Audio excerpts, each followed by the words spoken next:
let's talk about the problem sellers are facing when it comes to advertising, efficiency, profitability.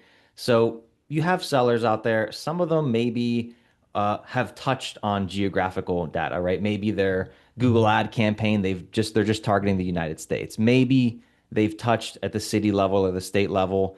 I think a lot of sellers, though, probably haven't really started to think about geographical filtering yet.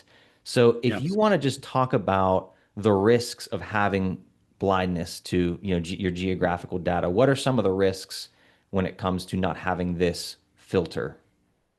Well, I think, you raised a couple of important questions, right? I would guess that pretty much 100% of anyone that would listen to this that is owning a business or selling a product, they have thought, where can I find my customers, right? This is not a unique question.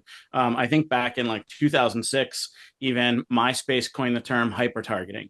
And that essentially was, let's put ads where people are more likely to be for our particular product, right? Like this is a great concept. It's something that still resonates today, and why you're allowed to geo target within different platforms, right?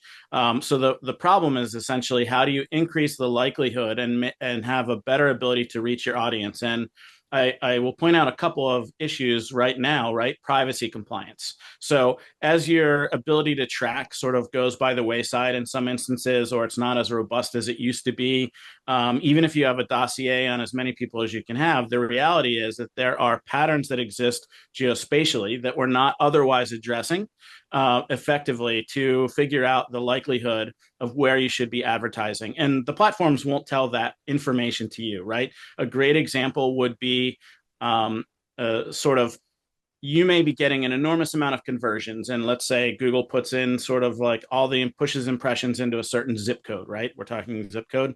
And it won't tell you that next door to that zip code is actually a match market, which has equal potential, right? It just didn't roll out that way, but they don't tell you that secret, right? And so what we do is we actually independently, we can pull data out of Google. We can append it to your sales data, do all these other different things. It's sort of a complex procedure, but we have the ability now to get around the major problem, which is, one, can we have control over our destiny selling our product, which we often don't have? Two, we have better ability to mitigate risk. And three, we can actually eliminate many areas that may be less productive statistically. And if you have a tight budget, especially, this is really important.